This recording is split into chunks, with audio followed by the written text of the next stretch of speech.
But when you're playing Toronto, this team is very, very good. Yeah, and I think that, to your point, I think they have to find a way to put Embiid in the paint a little more. Like, you see him surfacing and, trying to figure it out on the perimeter a lot where, that's not his strength. I mean, that's a component to his game and one of his strong suits that he's able to pull you away from the paint and from the basket. But when you got a clever guy like Marc Gasol, you saw him in the pick-and-roll situations, he understands coverages. And he understands how to get up and when to drop back, and he's baiting him to shoot that shot. So, you want to put him in a situation where he can kind of impose his will on the game a little bit more and kind of dictate situations. Kawhi Leonard, your former Finals MVP for the San Antonio Spurs. Look, career high 45 points. During the regular season, he averaged 30 against Philadelphia. What is it that you see in this matchup that he looks at and says, oh, I'm going to eat tonight? Well, he's able to roam and do just pretty much everything. Like, you see multiple clips. Look, introducing you to hip-hop, coming down, showing his versatility on the perimeter, dribbling the length of the floor, seeing him in isolation situations where everything is one-on-one coverages, and he's able to see the defense and where the help situation is coming from. So when you have a seasoned, poised guy like that that's battle-tested, that's seen pretty much everything, film study with Tim Duncan and those guys like that, that just enhances his game, man. And they have to throw a little different look at him, especially in the pick and rolls. He's coming off clean looks like that, 17-footers. You got to probably blitz that, red, switch, whereas body and activity in front of him. Well, the big thing is Sixers don't have a lot of length. If you look at Toronto, Ibaka is long. Siakam is long. Kawhi is very long. So when they don't have anybody, when they're guarding the claw, that they can stretch out and try to block his shot. So he knows he can shoot over him. He can go inside. So that to me is the biggest problem. There's no length out there, and he's not. It's almost like last night, Kevin Durant. There was nobody who's going to challenge his jump shot when he shoot it. And it's the same thing in this series. He knows at any point in time he can take it in the post. Nobody's going to block his shot. If he has it on the perimeter, nobody's going to block his three. And as good as Tobias Harris and Jimmy Butler are in the individual, they're not long enough to be able to defend either Siakam or the claw.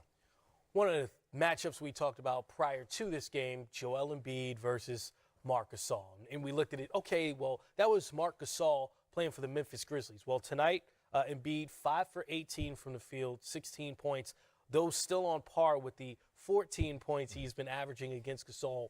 But it's not just him, right? It's the way that he's being used. What did you see in tonight's game and what Philly has to fix in order to be better with him in this series? Yeah, I think we touched on it. You got to put him in the paint. You got to put him in different areas where he's not so predictable, because Marc Gasol is brilliant at personnel and understanding and knowing tendencies. So he's not going to run out there for the elusive ball fake that he throws out there from time to time, and the slow trot up the court where he can get the uncontested jumper where he can kind of get his rhythm in going from an offensive standpoint. So Marc Gasol is really taking advantage of that, and then he's exploiting him on the other end too, where he's stretching him away from the basket.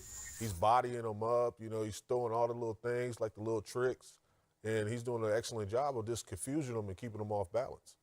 And a lot of their offense, the Sixers throughout the year, it's Joel Embiid with dribble handoffs with J.J. Redick. That's their offense. Yeah. And so now J.J. is having a hard time getting those shots up because those guys are able to get through there.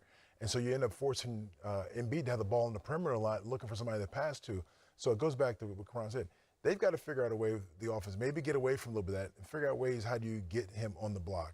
There's ways to get him to the position on the block, because then maybe they have to double, because the one thing is, once they do feed the post, they've got to move. Guys were throwing in the post, standing, and the defense is playing halfway. Either throw it back out, I can close out because athletic enough, or if you go to shoot, Joel, we're going to come and help. So they've got to get movement. Once they throw the ball in the post, they still need players to move on the perimeter.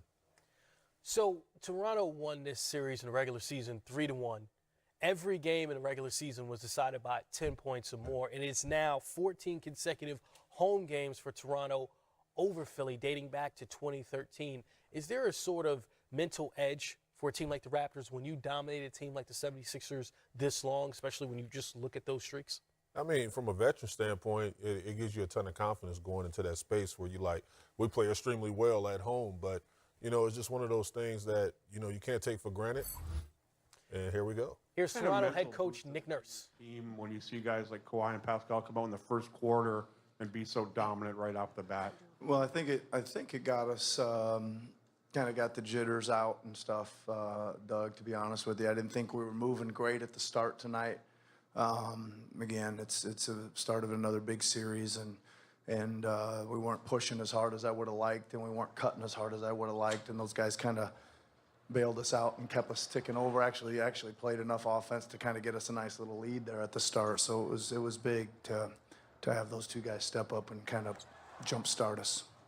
Eric, to your left, about halfway down, Coach. Eric Corrine, The Athletic. You sort of resisted the urge to match up with what they do in terms of their rotations. Why was that? Well, I think, as I stated before the game, I was really pleased with what our rotations looked like in the first series, and I wanted to kind of give it a go. We tweaked it a little. I think I might have got Danny back in pretty quick to get another starter out there at the beginning of the second, and I kind of, I was tempted to start the fourth to bring Kawhi back, to be honest with you, too, because I thought the way that third ended, they had a little momentum. But our guys, we stuck with them, and they went out and got a quick, I think it was just a 4-0 run, but it was a big 4-0 run, and they had, they took a timeout. Steve, at the back and to your right, Coach. Nick, Steve Simmons, Toronto Sun. Is there anything Kawhi does that surprises you? Or have you seen everything now? Well, I think that was, I guess not maybe surprising. Tonight was pretty dang good tonight, right? I mean, that was again a big time performance at both ends, and I just like the force he's playing with at both ends, but especially when he's getting the ball, he's pushing it up the floor, he's punching gaps with force, he's determined to get to spaces. I don't know. I guess I shouldn't be surprised, but that was pretty cool to watch tonight. Ryan, at the front and to your left, Coach. Hey, Coach. Ryan McNeil, Austin Filtered. We talked pregame about defense, and you held Philly to under 40%. What stood out for you from the defense tonight? Well, I thought our defense was pretty good, but not. Let's put it this way: there's room for improvement. I thought we had several breakdowns as well. But what stood out for me is we did one thing that we set out to do, which was get up and get in them. Right? We didn't want to let them have too much easy. They had a couple, drives down, uncontested, a couple dunks here and there. But the main thing, I think, once we kind of got ourselves settled into the game, we were breaking up their sets. We were stopping the ball a long ways from the basket with the dribbler picking up his dribble, and we were up in them. So that's a really good starting point, right? That we're up and we're pressuring. Lewis, about three-quarters of the way down on your right, Coach. Lewis Atzman, Raptors Republic. You mentioned you'd open relatively vanilla from the last series and see what happened. Aside from the obvious, what did you see? Not asking for specific adjustments, but anything in general worth changing going forward, or happy with it? Well, I think there's always adjustments to be made, and I think that's always the battle you got to make after a win, right? Is that you think, oh, well, that game went well, and let's not change anything. But I think there's always adjustments to make, and we'll look at some things. I think there's some things we definitely can shore up, just in some specific coverages and plays. And again, like that last series didn't mean anything to this one. This next game will be a totally different complexion. That's what's super interesting about a series is no two games is the same, right? That's why we got to play them all. Last couple of questions. I've got Bruce here. Bruce Arthur from the Toronto Star. What did you like about how you guys handled Embiid, and how important was it to keep him under wraps in this game? Well, it's extremely important because he can go. He can go do a lot of things, and he can take over a game. He can go wild on you. So it was great. I thought the combination of Mark and Serge did a good job. He was taking some tougher shots. I thought we